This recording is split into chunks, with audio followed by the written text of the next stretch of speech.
So in this video, we are going to model kind of free fall, but the free fall is affected by the air friction. And one of the best experimental setup for this is just using these coffee cups. So what you see over here is these are coffee cups, and this is their paper. When you release the paper up in the air, of course it will fall down, but because of the structure of the paper, the air friction will affect the motion of the free fall. So let's first see in this video how these coffee cups, what you see on the setup is there's a guy over here, this experimenter, and these are the coffee cups. They're all held by these there is one stick over here that hold by the stick, and the guy just releases the stick, all these coffee cups starts falling. But what you see over here, 1 2 3 4 5 6 7 8 coffee cups, but each one has some attached clips are attached to them to just change their weight. Well, just in case of this air friction, of course, the weight of the objects is going to make a difference. That's why they change. But we are only going to analyze a coffee cup, which is this one. It's the first one. Okay, this one, and without attaching any clips, we are going to analyze the motion of that. So let's first rerun the video. Okay, let's rerun again. So you see the one on the left, this coffee cup, is falling down, but it's falling down with almost for the entire fall. It's almost like a it's a constant velocity. Well, in of course the free fall, the velocity is not constant, assuming that of course there is no air friction. But since because of the a large surface area of this coffee cup, the paper, it is going to be affected by the air friction when it falls down. Of course, because of the airflow, this weight of the cup is going to be balanced by the air frictional force. So there's frictional force. And what we are going to do in this modeling of this video, this real case video on Tracker, we are going to make a model. We are going to make a model, force model, not a kinematic model, because it's very hard to make a kinematic model by just guessing a kind of the position in the y as a function of time. It's almost it's more difficult, I see. So, but we can model this by dynamical models. The only thing that you have to do is just guess about the forces. Guessing forces is much easier than guessing the complete equation of motion. So what we're going to use is going to be the dynamical model, and the dynamical model only guesses the forces, right? So we are going to guess the force, or there's going to be two forces over here. One is downward weight of the the gravity, the gravitational force, and the other one is the upward force, which is air friction. But there are models of this. Let me run this first again once more, so you see how the this one is falling down very slowly. The other ones are reaching the ground faster because they're attached to some of these clips. Their weights are different, etc. But again, I mean, we are going to only analyze the left one, this one. Okay, so there are. Let me show it to you on the board. So there are different models for modeling the object which is falling down. Let me use black board marker so that you can see easier. So supposing that this is the coffee filter, so up in the air there are two forces acting on it. One is its weight, and the other is going to be friction force.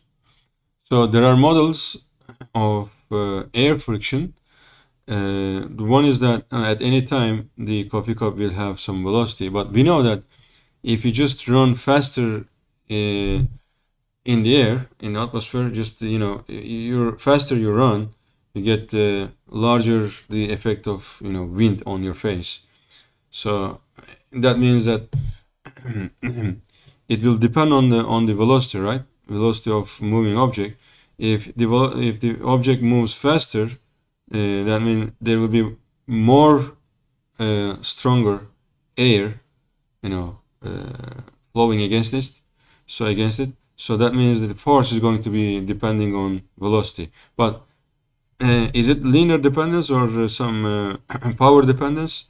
Well, there is this model that the force is going to be like minus k times v, k1 times v plus minus k2 times v square. So we are going to only consider the model of air friction which has this model, this format. It depends on both the linear and the square of the velocity, but with some coefficients. All right. So our aim is that, well, since this parameter comes directly from the data that the object is falling, of course, when you trace it, the location, it will have some velocity. But we're going to use this data velocity over here. But for the parameters k1 and k2, we're going to just by trying different values, just guessing the values of this k1 and k2 differently, and we will see whether we have a matching model on the motion of the object on the video. So this is going to be our model. Then if you run the tracker, well, I already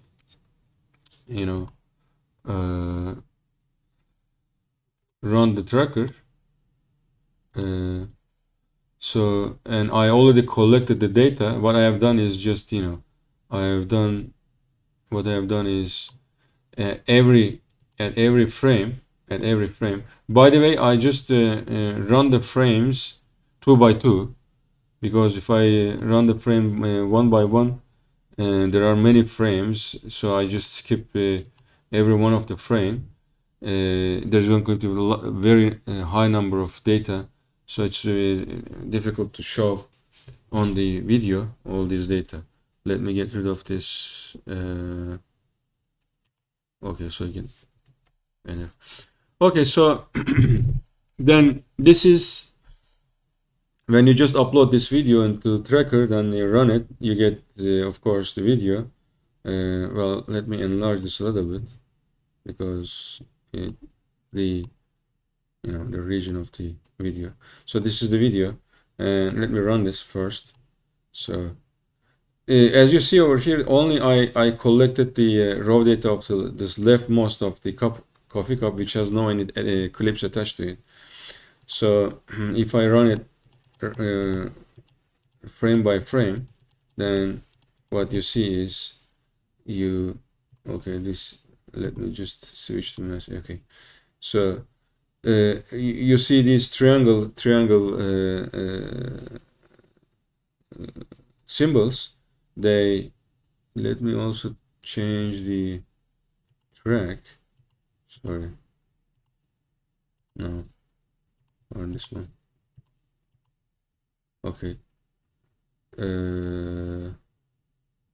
labels. Let me get rid of the labels. Okay, and also what I'm just trying to positions, show positions, but trails, no trails, not all steps. Okay, no trails. Yeah, so as you see, I already collected this data at every frame where this coffee filter is located. So as you see, data, the raw data just follows the position of the copy filter at every frame. By the way, we only think about the motion in the y direction, in the vertical direction. We don't care about the motion in the horizontal direction. Although you see that there is a little, a little motion in the horizontal direction, but we don't care about this because it's mainly it's free fall. So we only analyze the y position of the cup. So okay, so this is what you see. Okay, and then what I have done is I just created the model just by going this new and going to dynamical model and the Cartesian. I just selected that, and once you select that, then opens this model window. On the model window, you see every kind of different parameters over here. This m parameter, the mass of the object, is there. We know that this knowledge of what the weight of a coffee cup weight of a coffee cup or mass of the coffee cup, it is just 4 times 3 to 10 to minus 4 kilogram. It's in units of grams. It's 0.4 grams or so. I just found this from the specs of this coffee cup filter, or you can just weight it in a scale. This is its the mass, and the mass is there. The gravity is 9.81. Of course, this is g in the location of this part of the Earth. So, and there are all these two parameters, k1 and k2. Remember that the force parameter, force, is the frictional force is depending on k1 y multiplied by k2 y square. Sorry. But what you see over here, if you just look at this model window, and by the way, these are the initial values in time, always 0. We start with the first frame. That's why, because sometimes if you record the start not the initial video, but some other videos, like first video, maybe you can start the second video, etc.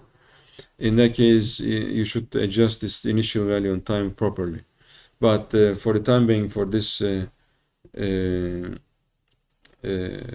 video, we start collecting the data right from the very first video. So that's why we put t is equal to 0. And these are the initial position x and y when you just put your coordinate system originally at the initial position of your coffee cup, so that makes x and y is equal to 0. And initial velocities vx and vy, since we just let the coffee filter go from rest, these velocities also should be 0, because the motion starts at 0 velocity. Next is these force functions on the last part. Since it's two-dimensional world on the video, so we only think about there's no any force on the horizontal direction. The motion takes place only in the line on the vertical position. So we only model the y component of the force, and the y component of the force is nothing but the first term is going to be minus mg, because if you take the vertical axis upward as plus, then obviously the gravity is going to be down, right? On the other hand,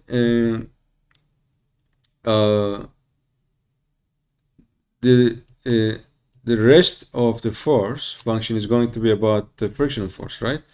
And I told you that the frictional force depends on velocity, but also might depend on velocity square. So that's why we see Vy and Vy square over here. Well, in front of these velocities, we just put the coefficients, right? K1 and K2, and we are going to play with these coefficients as parameters, so that we choose these parameters in such a way that the model follows as much as it can. It follows the coffee cup on the video. So let's first. Okay, this is it. And okay, so when you run the video, what you see over here this falling coffee cup, and the tracker is just plot its y versus time graph. So how the y versus time graph goes is, normally if this were a free fall with without air friction, you should expect that this should be a parabola. And it starts like a parabola right over here. It goes, but after some point, it goes like almost a straight line, showing that a coffee cup is just falling with constant velocity after some point. But until it reaches that constant velocity, its velocity is increasing up like a parabola. But now, but from that point on, it goes like almost constant velocity. So again, this is because of the air friction, of course. And the other thing is that when an object is up in the air, and if air friction takes place, then the object first initially when it dropped by, when first it is increasing its velocity, but after reaching some terminal velocity, the terminal velocity is the maximum velocity that an object can reach with the existence of air friction. So after reaching this terminal velocity, the object will continue its falling motion with a constant velocity. I mean, with a constant terminal velocity. Okay, so next is since we already modeled the object, as I told you that this first term is going to be minus mg because the force is going down, but second term is minus k1 times vy. Well, you might object that the frictional force must be upward, so it must be positive. Well, in fact, this minus term comes over here. This minus term we have to put over here to make the first term, this term k1 vy, to be positive in the y direction. Why? Well, you may claim that, okay, you put the minus y, minus shows in downward direction. No. Vy, this velocity Vy, is negative for this, right? Because it's falling down. If this is upward axis shows the increasing direction of y, then when the object falls down, it will have velocity which is negative. If this Vy is negative, then there is negative sign over k1 is we're taking as positive, so it's going to be positive term. So the force is going to go up. And that's what is expected for air friction, because when the object is going down, the force is going to go up. But if you look at the second term, and then I put plus over here, why? Again, overall, this term needs to be plus so that it is going to be upward. But Vy is negative, but square of Vy is positive. So square of Vy is positive, K2 is positive, and that means we have to put positive sign over here in order to make the air friction to be in the upward direction. So it seems that, well, this is minus, this is plus, it's confusing, but in fact, overall, this minus K1 Vy plus K2 Vy squared term is all positive. It's going to be upward. The first term, which is minus, is going to be plus when Vy gets negative values, of course. Of course, Vy is going to get negative values because the object is falling down, the velocity will always be negative. Okay, so this is the crucial part when typing this modeling term in the tracker. Okay, so that's it. Next is just we play with these constants. But first, play with the k1 constant. Okay, and the other thing is let's show the make the model also visible. I make the model visible. Well, I just already typed some values for k1, but suppose that initially suppose that there is no air friction. If there is no air friction, just provided by k1 and k2 making 0. If there is no air friction, let's see what model does. And the model is shown as red circle over here. Okay, and you see the coffee cup behind. So I'm running the video now. Okay, the model does not contain air friction. When the model does not contain air friction, you see it falls faster because there is no air friction, obviously. It falls faster than the real object. So that's what is expected, right? And also let's on this graph, let's show also position of the model by just clicking compare with the property. So you see over here, you see this red dots shows the red plot shows the y versus t plot for the model. It falls faster, and it's a perfect parabola, as you see. It's a parabola because that's what you get for objects falling up in the air without air friction. Their trajectory in the y versus t plot is going to be a parabola. Well, of course, this is not the case, and we need these red dots completely overlapping with the blue dots. The blue dots shows the real location of the object. So what to do is just play with these parameters. Let's play with first the parameter k1, 0. That playing only with parameter k1 models the air friction depending on only the velocity as linearly. So k is k1 times vy. So let's give some value like 0.01. Usually these coefficients are small. They come like small corrections. So let me run it.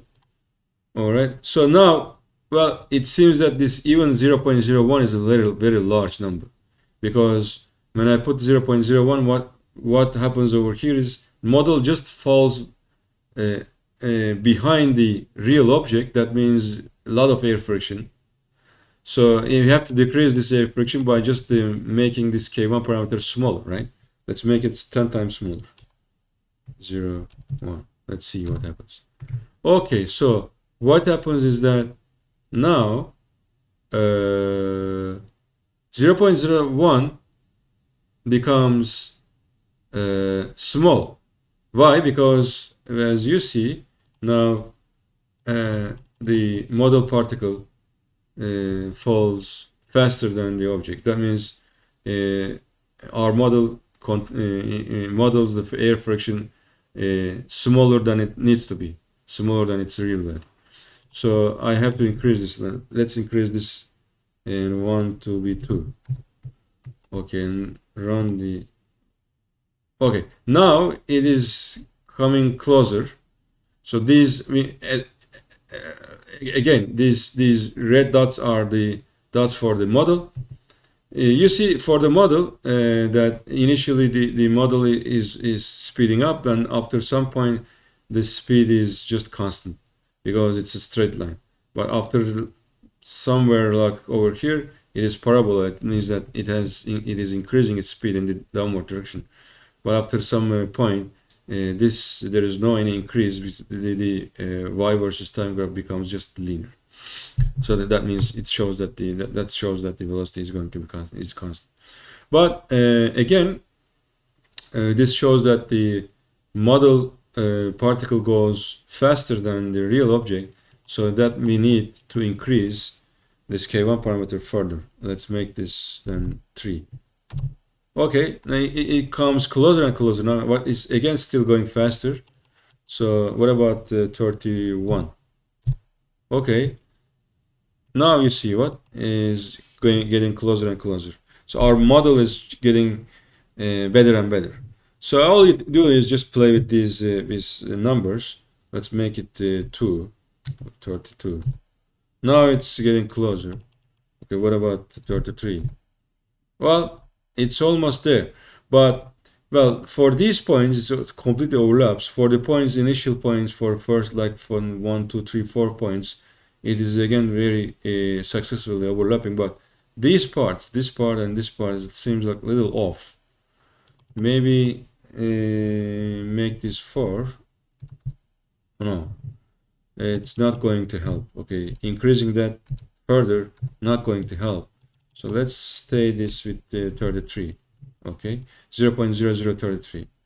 Well, it seems that it's not getting any better. by playing K1. But what about, let's play with K2. If we play with K2, let's make this, well, K2 is going to be much smaller than K1. Let's start with like this. Okay, so there's little change. You see, there's little change. Now these points goes off, but these points are overlapping. Well, it was just the other way around in when K2 is 0. These points were just off, but these points were just overlapping. Well, it seems that, you know, there is kind of interplay between K1 and Q2. Maybe you can further play with okay, K1, maybe 2. Okay, now this last part seems better, and this initial point is okay, but these points are a little bit problem. Well, not much, but again, let's look at the picture. Let's look at the real video, whether this red circle you know, follows the cup or not. Okay, initially it's okay, and on the cup, still on the cup. A little off, but it's okay. Off it's sideways. Sideways is not important because, you know, horizontal motion we don't take in the cup. So, well, it seems okay, pretty okay. You see, the model just follows the height of the falling coffee cup almost, you know, very successfully. Okay, you know, you can just leave it over here. There, Amy is saying that all you can do is that. Well, maybe you still go further, just making these points only better and better by playing these K1 and K2 parameter you know, in tandem. I mean, obviously, it seems that you have to play when you play with one of them, you have to change the other one, more or less. So, going in this way, maybe you can get as much better, best you can do. So, you know, you get the idea. You get the idea that, okay, this is our model. This force is our model, and it seems that it works. The model for the force, air frictional force, is working.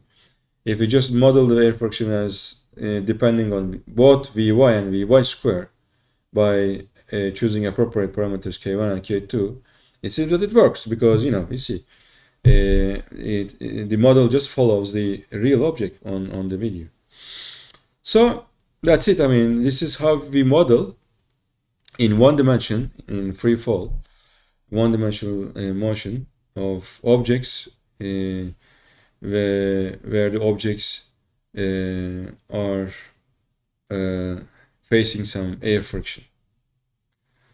Again, I mean, if we were just following the billiard ball of a very massive object, air friction is not going to be very important because, you know, the massive objects, their surfaces are small, and the other thing is that the speeds are not high enough to make this air friction important.